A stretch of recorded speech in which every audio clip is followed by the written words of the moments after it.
Quando minha irmã e eu éramos pequenas, começamos a ver a mesma mulher dentro de casa, loira, dos cabelos longos e sempre com um vestido antigo. Quase sempre a víamos no mesmo horário, entre 2 e 4 da manhã, sempre sentada na minha cama, e sempre a víamos pelo espelho. Quando eu não via, minha irmã via. Nunca acontecia de as duas verem juntas. Durante o dia, eu ficava sozinha em casa e o som e a TV desligavam. Eu via vultos, era um verdadeiro inferno. Isso durou mais ou menos 5 anos. Depois de uns 7 anos que paramos de ver, já estávamos no candomblé, quando fomos atendidos por uma entidade que nos disse que a mulher que a gente via quando criança era a dona de um objeto que tinha em minha casa e que ela era muito apegada a ele em vida, mas que o objeto já havia quebrado. Na hora, nos olhamos assustadas e falamos juntas: o espelho! Era um espelho de moldura muito antiga que minha mãe havia comprado em uma dessas casas de antiguidades. Certo dia, deu uma ventania e ele caiu no chão com tanta força que a moldura rachou no meio. Minha mãe era muito apegada e não queria jogar fora. Ficou com ele por uns 2 meses ainda, tentando achar alguém que fizesse restauração. Graças a Deus, ela não conseguiu e resolveu jogar fora. Coincidência ou não, a mulher parou de aparecer em casa na mesma época em que a minha mãe se desfez da moldura.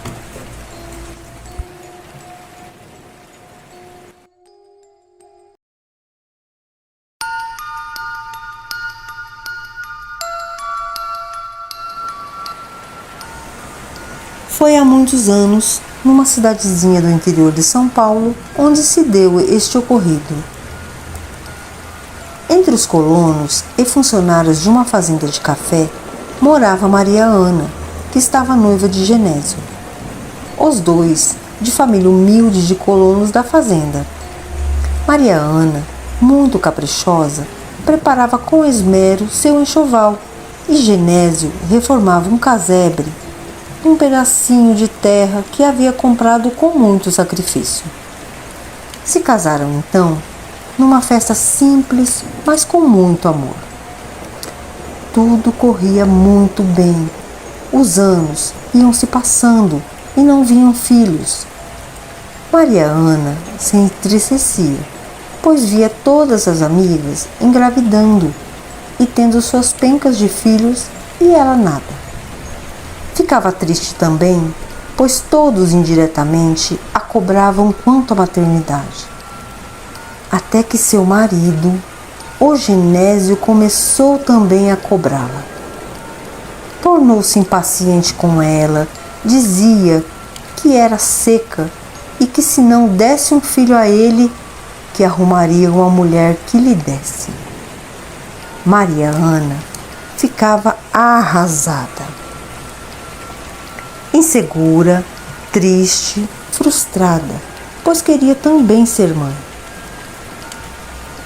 Maria Ana tornou-se uma mulher amarga, mal-humorada e ranzinza. O marido já lhe não respeitava mais e todos os dias jogava-lhe na cara que não podia dar-lhe um filho. Também seguiam-se as ameaças de deixá-la devido à sua incompetência como mulher. Até que um dia, em mais uma discussão do casal sobre esse motivo, após ele ter saído e batido a porta, Maria Ana gritou em alto e bom tom: "Eu vou ter um filho, nem que seja para ser amante do diabo." Depois dessa discussão, seu marido não mais voltou para casa. Dali em diante, Maria Ana só vivia blasfemando contra Deus e dizendo que teria o filho que o marido tanto lhe cobrava, nem que para isso tivesse que dar para o diabo.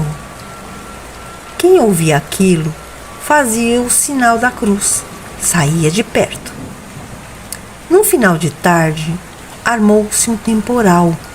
O céu ficou muito escuro e uma ventania, como nunca vista, se deu durante a noite. Na manhã seguinte, foram ver os estragos feitos pelo temporal, visitando uns as casas dos outros, para ver se estavam bem. Ao chegarem em casa de Maria Ana, a encontraram com suas vestes rasgadas, toda machucada, arranhada, como se houvesse sofrido agressão. Após ser cuidada, referiu não se lembrar de nada.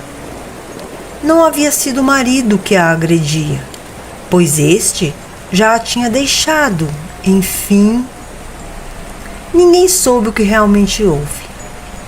Passado um tempo, Maria Ana começou a enjoar e engordar, até que se confirmou o que ela e todos suspeitavam. Estava grávida. Mas de quem? Se o marido a havia deixado? Lembraram então daquelas palavras maledicentes que proferia e se benziam. Os meses passaram. Chegando a hora do parto, Dona Zélia, a parteira da região, fora chamada.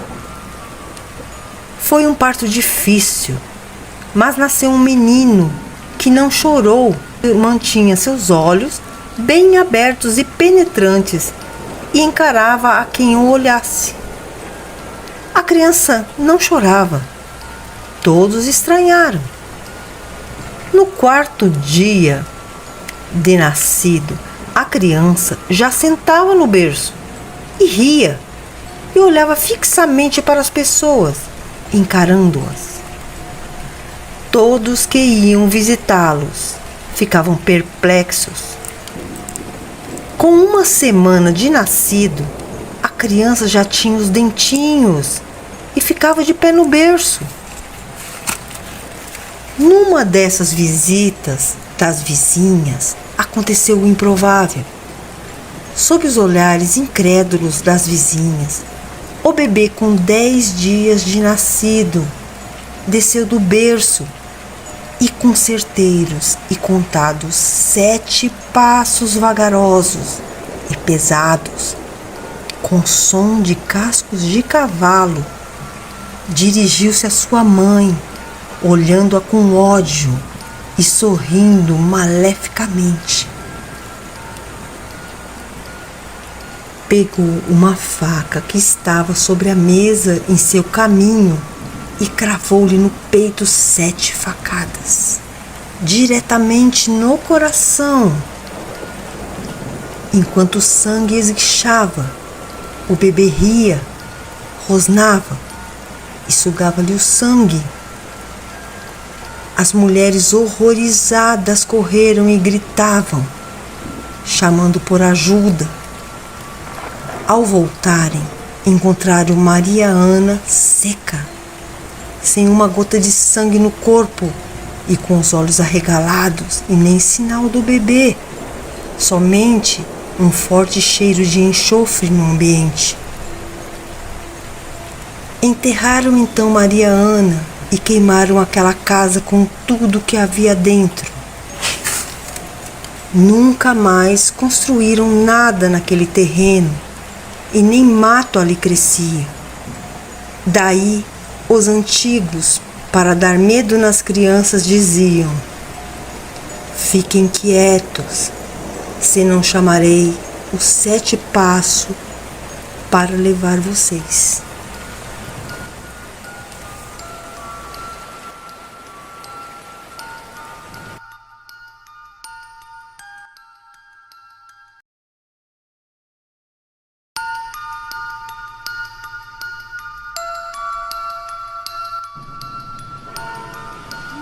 Alondra, a menina que orava por Lúcifer.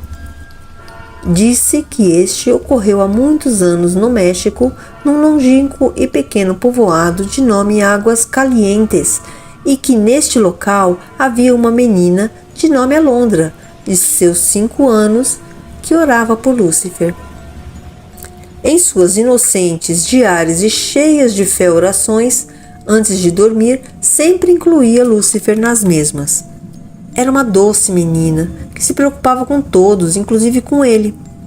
Alondra era inocente, isenta de qualquer tipo de malícia. Por este fato, era muito observada, sobretudo por seus pais. Tanto que chamaram o padre do povoado para ver de perto e dar seu parecer. O padre, naquela noite, jantou com a família de Alondra e observou atentamente o comportamento da menina, que aos seus olhos tratava-se apenas de um anjinho. Depois do jantar, a menina despediu-se de todos com boa noite e seguiu para seu quarto. Antes de deitar-se, ajoelhou-se aos pés da cama e rezou sob os olhos de seus pais e do padre, que observavam de fora do quarto, pelo canto da porta. E cuida da minha mãezinha, do meu papai, da minha avó, dos meus irmãos e, por favor, cuide também de Lúcifer, pois ninguém pede por ele, mas eu faço no lugar dele. Amém. E fazia o sinal da cruz, deitando-se após. O padre, ao ver aquilo, ficou horrorizado e desnorteado. Apesar de tudo, apiedou-se da inocente menina. Como repreendê-la por querer o bem de alguém? Pediu aos pais que observassem mais a pequena. O tempo passou e nada mudou, e as orações continuavam por todas as noites. E cuida da minha mãezinha, do meu papai, da minha avó, dos meus irmãos, e por favor, cuide também de Lúcifer, pois ninguém pede por ele, mas eu faço no lugar dele. Amém. Numa determinada tarde, os pais de Alondra saíram e deixaram a menina sozinha em casa. A mesma sofrera um acidente doméstico vindo a óbito. Que tristeza foi aquilo! A família da menina era muito pobre e não tinha condições de realizar o sepultamento. Não se sabe como. Só se viu que o corpo da menina saiu da funerária no melhor, mais caro e suntuoso ataúde e decorado com as mais lindas rosas já vistas. O corpo seguiu em carruagem elegante, puxada por 6 cavalos negros e brilhantes, e à frente do cortejo que ia para a missa, de corpo presente, ia um jovem de pele bem branca, cabelos escuros, muito elegante, de porte austero, que chorava e sentia muito a morte da menina. O padre deu início à missa. A igreja encontrava-se cheia, todos comovidos com a perda. Os pais inconsoláveis e mais ainda o refinado cavalheiro que na primeira fila chorava baixinho, sem olhar para ninguém. Os pais da criança não se animavam em questionar ou agradecer ao seu distinto benfeitor. Ao final da missa, o elegante cortejo partiu ao cemitério e, lá chegando, admiraram-se com o suntuoso mausoléu que aguardava o ataúde de Alondra. Lindo, imponente e enfeitado ricamente com as rosas mais lindas já vistas. Os pais da menina morta e os demais presentes admiraram-se como alguém desconhecido poderia ter amado e sentido tanto a morte da sua filha. Como se tivesse lido suas mentes, o jovem e elegante estranho voltou seu olhar pesaroso aos presentes e disse: por milhares de anos, o mundo procurou maneiras de me desenhar do pior que há. Desde tentador, ladrão, traidor, inimigo, até a mais ofensiva alcunha. Mas Alondra, com sua doçura e inocência e seu amor infinito, orava por mim, sem falhar uma vez, e queria meu bem. Após esses dizeres, O estranho virou as costas e retirou-se do local. Há quem diga que até os dias de hoje, no dia 24 de janeiro, aniversário da morte de Alondra, seu túmulo aparece bem cuidado, limpo e enfeitado, com as mais lindas e ricas coroas de flores e rosas, e que se vê um jovem a chorar aos pés de seu túmulo.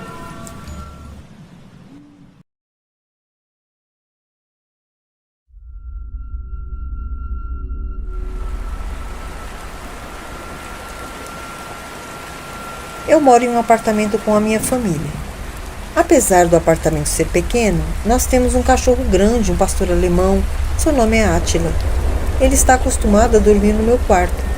Ele tem um cobertor lá para ele e não importa onde nós colocamos o cobertor, ele sempre o pega e o leva de volta para o meu quarto.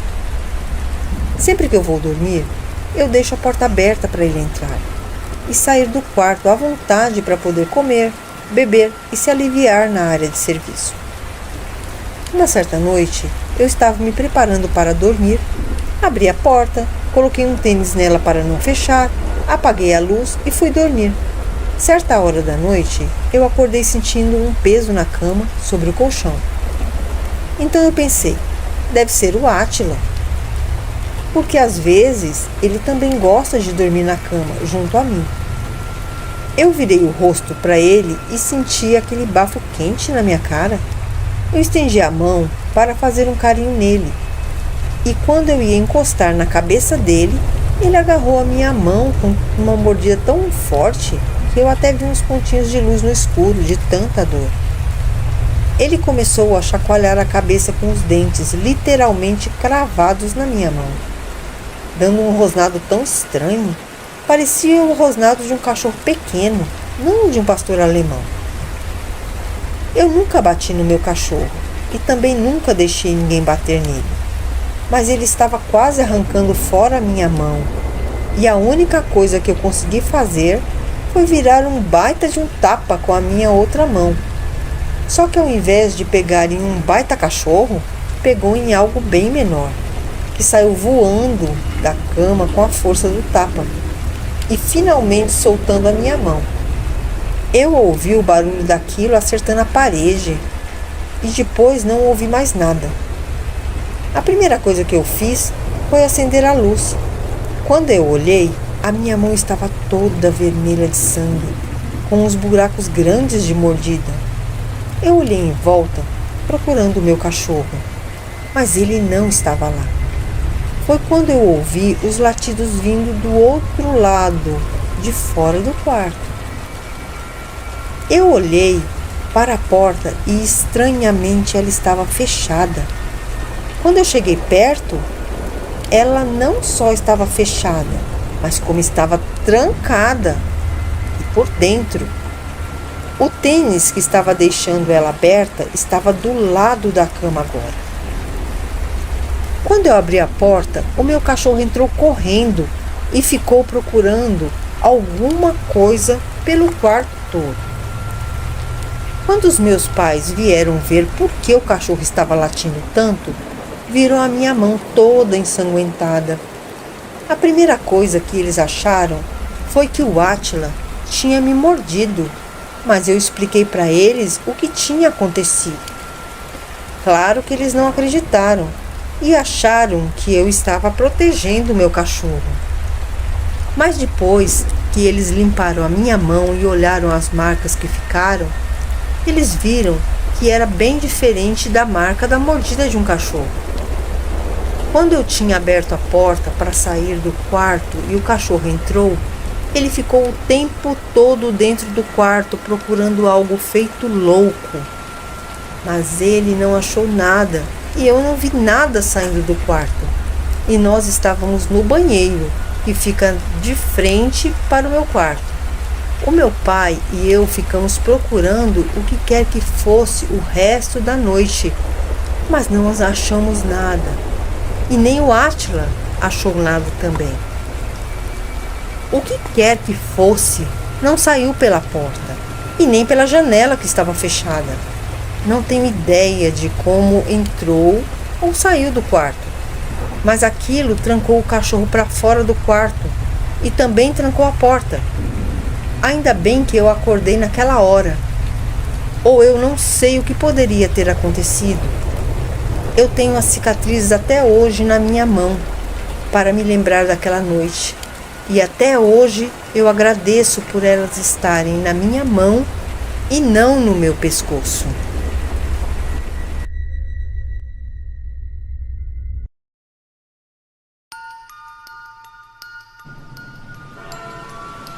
Pesadelos. Minha tataravó morreu em uma manhã cinza de inverno. Havia algum tempo ela vinha reclamando de dores no peito, mas o médico pouco pôde fazer para ajudá-la. A medicina naquela época ainda era muito precária. As pessoas tinham que confiar somente no olho clínico do médico. Fizeram o velório ali em sua casa, como era de costume, e a enterraram antes do anoitecer. Meu tataravô, desolado, voltou para sua casa. A morte levara sua parceira de tantos anos, e agora ele seria um solitário, já que os filhos eram adultos, casados e cada um tinha sua própria vida. Já era de noite quando ele estava na cozinha, iluminada somente por um lampião e algumas velas acesas na mesa de jantar. Tentando fazer algo para comer no fogão de lenha, escutou minha tataravó chorando no quarto e chamando seu nome. Era um choro misturado com gemidos de medo, e quando ela chamava seu nome, ela gritava: "Emiro, me ajuda!" E mais choro. Ele ficou petrificado no lugar por alguns minutos, até que criou coragem, pegou o lampião e foi andando devagar até o quarto. À medida que ele ia se aproximando do quarto, o choro diminuía, e quando ele chegou lá, o choro parou completamente. Iluminou o quarto vazio e se assustou ao ver que a cama estava bagunçada, mas ele tinha certeza de que estava arrumada antes de ir para o enterro. Quando ele virou de costas para voltar à cozinha, o choro começou de novo. Ele colocou a mão com o lampião para dentro do quarto, mas pouco pôde ver, pois a luz era muito fraca para iluminar todo o ambiente. Foi andando devagar em direção à cama, passo a passo, tentando ver algo. A primeira coisa que viu foram as pernas da minha tataravó. Estavam cinza e se contorciam na cama. Meu tataravô teve vontade de iluminar o resto do corpo, mas o medo falou mais alto e ele saiu correndo em direção à cozinha. E a voz chorosa que dizia: "Emiro, me ajuda!" foi silenciando até calar-se. Ele saiu da casa e ficou na varanda por horas, sentado em sua cadeira e fumando seu cachimbo, nervoso e aterrorizado com os acontecimentos. Não tinha coragem de voltar para dentro da casa e tampouco podia ir para a casa de um dos filhos, porque eles moravam longe. Acabou pegando no sono, já em alta madrugada. O pesadelo que se seguiu foi horrível. Minha tataravó estava viva dentro do caixão, arranhando a tampa tentando cavar uma saída, enquanto suas unhas se desprendiam da carne e sua boca buscava o ar que ali já não existia mais. Pouco a pouco, ela foi perdendo as forças até que seus olhos se arregalaram e seu corpo deixou de buscar oxigênio. Ele acordou na varanda sufocando como se ele mesmo estivesse dentro do caixão. Desesperado, o pobre rolava no chão em busca do ar que aos poucos foi lhe voltando. Quando estava mais calmo e controlado, decidiu ir até a casa de um de seus filhos e contar o ocorrido. Foi até a casa do meu tio-avô Ramiro, que o acalmou, dizendo que eram somente sonhos e que ele estava impressionado por causa de sua recente perda. Não satisfeito, ele foi até o delegado da cidade e pediu a exumação do corpo, que lhe foi automaticamente negada por não haver a razão nenhuma convincente, além de uma visão ou pesadelo, como todos acreditavam. Nos próximos dias, ele teve o mesmo pesadelo e cada vez parecia ser mais real. E todos os dias ele voltava à delegacia para pedir a exumação do corpo, que lhe foi negada, até o dia em que, chorando de desespero na frente do delegado, este lhe concedeu o pedido. Quando abriram o caixão, todos gritaram de terror. Tudo estava como meu tataravó tinha sonhado. A tampa do caixão arranhada, minha tataravó sem unhas, com a boca e os olhos escancarados.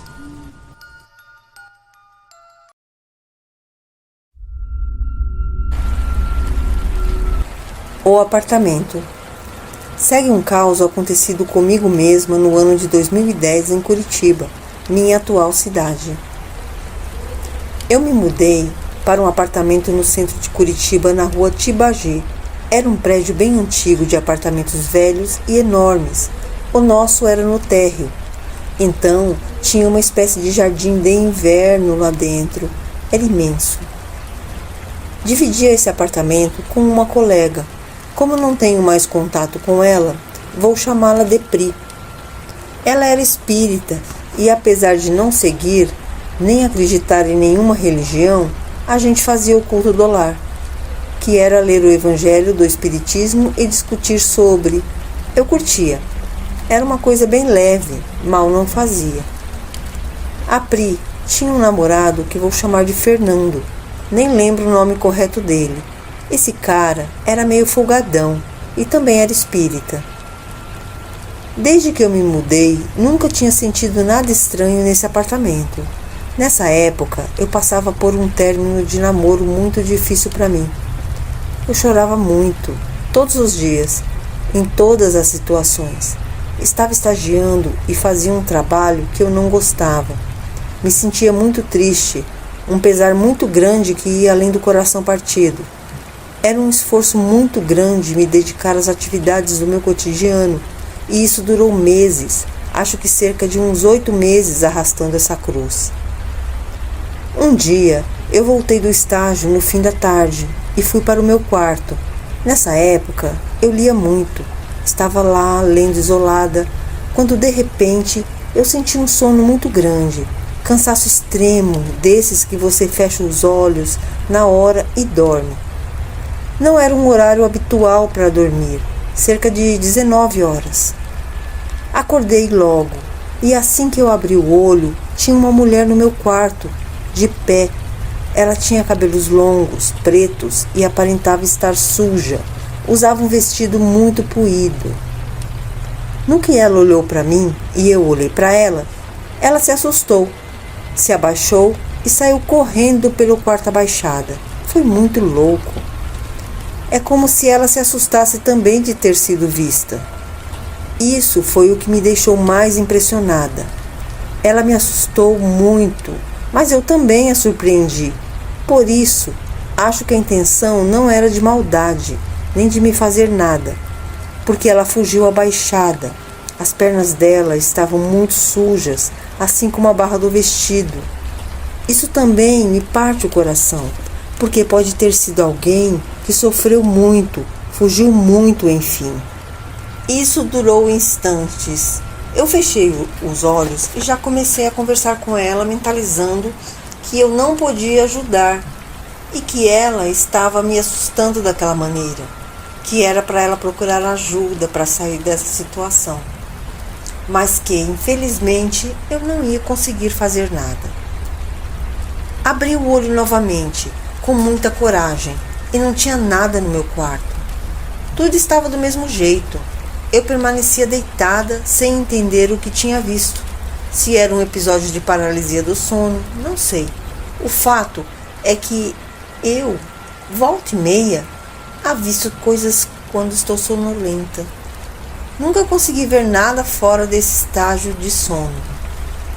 Eu decidi levantar, tomar um banho, lavar o rosto e ficar tranquila. Estava sozinha. Minha colega tinha ido para a cidade dela. Era férias. Depois disso, nada mais aconteceu nessa casa. Eu decidi então conversar com minha colega sobre o ocorrido, já que ela era espírita. Porém, a menina era super cagona e tinha medo. Então tive que ir com muita calma. No dia que eu estava explicando tudo isso, o namorado estava junto e ele ouviu tudo também, bem atento, e ele concordava muito comigo. Na hora que expliquei sobre o vestido e como ela estava, ele me interrompeu e falou: "Não é um vestido que ela usa, é uma camisola." Meu queixo quase caiu. O menino também via a fantasminha. Eu fiquei muito agoniada com isso, porque uma coisa é eu estar louca, delirando de sono. Outra coisa é alguém concordar com essa experiência, me falar que vê também e ainda corrigir meu relato. Aí sim, eu fiquei com medo, porque vi que não era coisa da minha cabeça, que outra pessoa também sentia, e o que ficava por ali era muito perdido. Eu não voltei a ver a fantasma. Acredito que eu ter conversado com ela tenha ajudado nisso. Segundo minha mãe, talvez ela mesma tenha colaborado para não me assustar mais, o que eu acho difícil. Os amigos espíritas podem dar uma luz nessa. Toda vez que passo pelo prédio, lembro dessa experiência. Muita gente morou lá depois de mim. Virou uma república. Acho que umas 5 pessoas moravam juntas. Eu perdi contato com a minha colega. Saí brigada com ela. Sei que eles decidiram não contar essa história para a menina que veio a morar no quarto que eu ocupava antes. Até hoje, esse apartamento tem gente morando. E eu fico me perguntando se alguém já viu a fantasma também.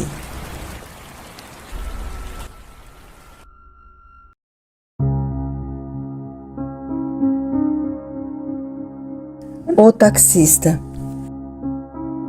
Osvaldo estava estacionado com seu táxi na porta de um shopping esperando por clientes. Ele adorava seu trabalho. Sempre conversava com gente diferente e até estranhas no modo de ser. Depois de 23 anos de trabalhando como taxista, ele pensava que já tinha visto de tudo.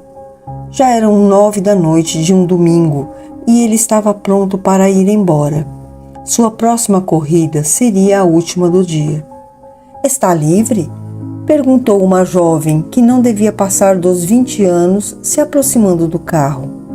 "Claro", respondeu Osvaldo, abrindo a porta do táxi.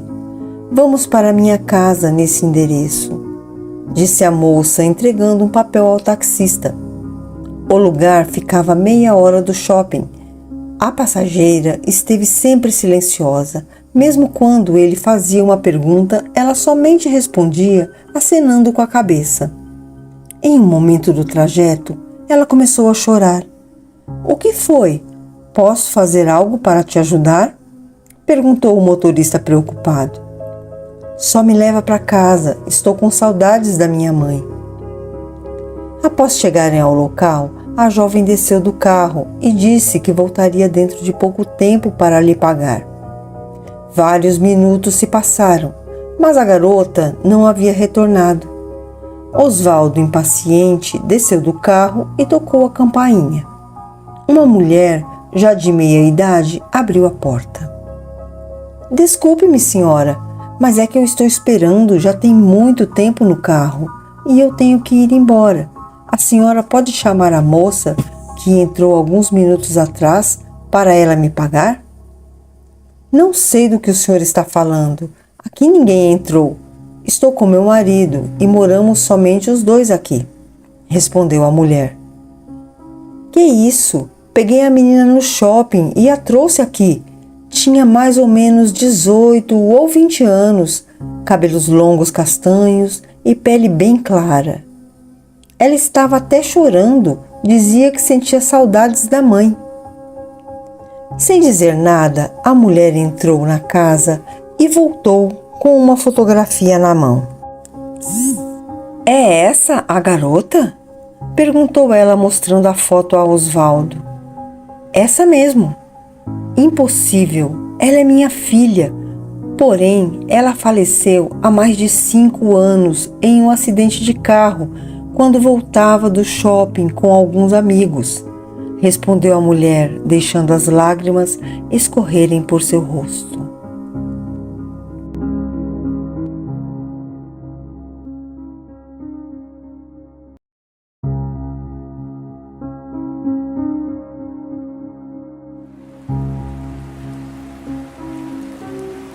O aluno novo.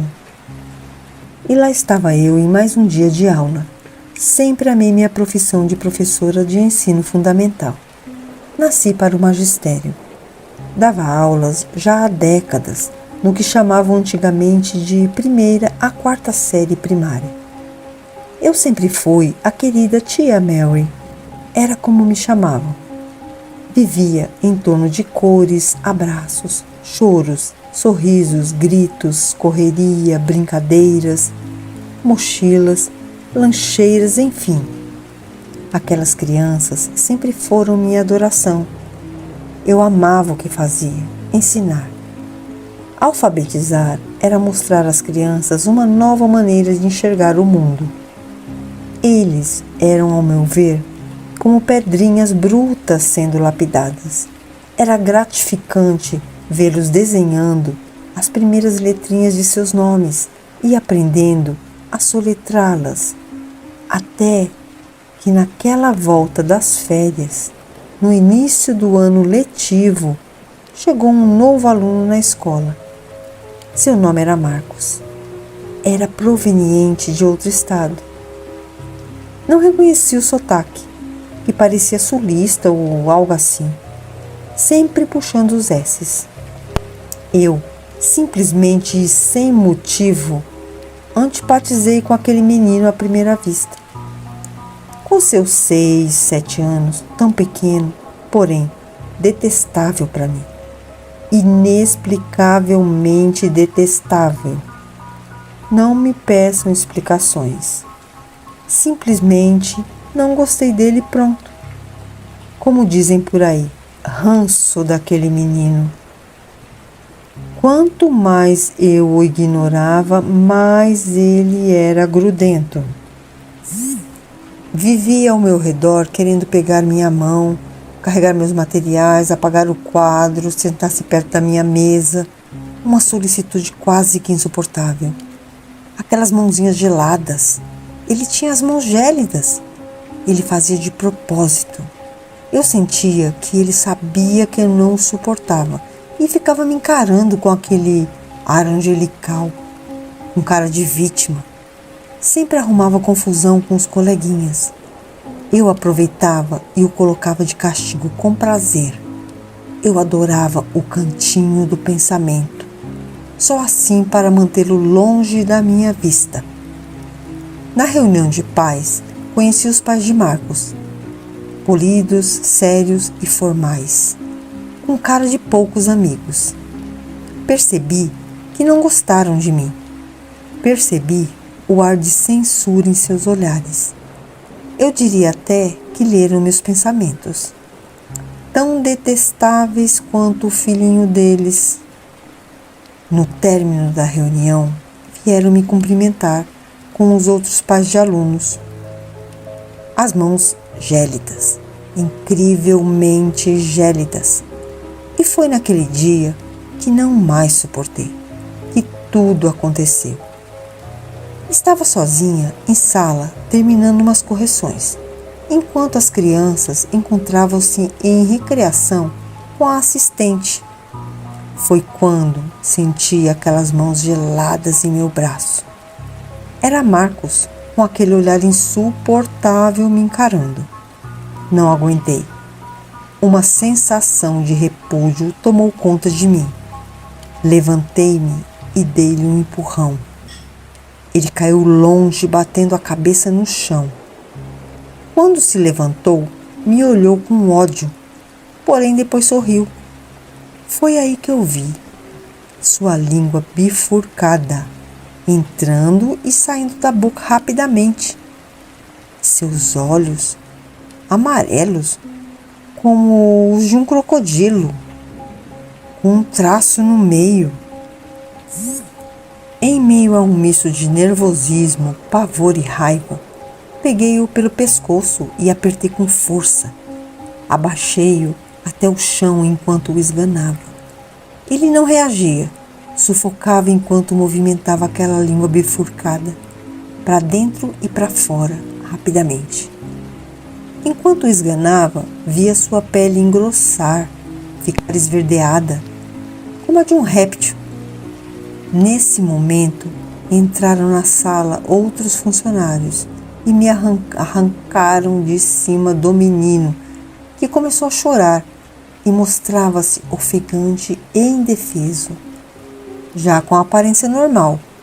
O menino chorava e dizia: "A tia Mary me empurrou." As pessoas que ali estavam, colegas de trabalho, acharam um absurdo, me ofendiam, me recriminavam, me repreendiam. A polícia foi chamada. Fui levada e detida em flagrante. Meses se passaram e hoje me encontro aqui, na penitenciária de mulheres, mais precisamente na área que chamam de seguro. Porque se as outras detentas me pegarem, me matarão. Ninguém aqui ou em qualquer cárcere ou penitenciária suporta quem faz mal às crianças. Afinal, como uma professora pôde fazer aquilo com um aluno? Peguei uma pena longa por tentativa de homicídio a um menor, com o agravante de um flagrante. Só eu sei o que eu vi. Só eu sei o que eles são. Ninguém acredita ou acreditou em mim. E no dia do julgamento, no banco dos réus, ao ouvir minha sentença, pude ver os olhos dos pais de Marcos, que estavam presentes no tribunal, assim como ele também, aqueles olhos amarelados, com um risco no meio, olhos de crocodilo, os olhos de seres reptilianos. Ninguém acreditou em mim, mas eles estão entre nós.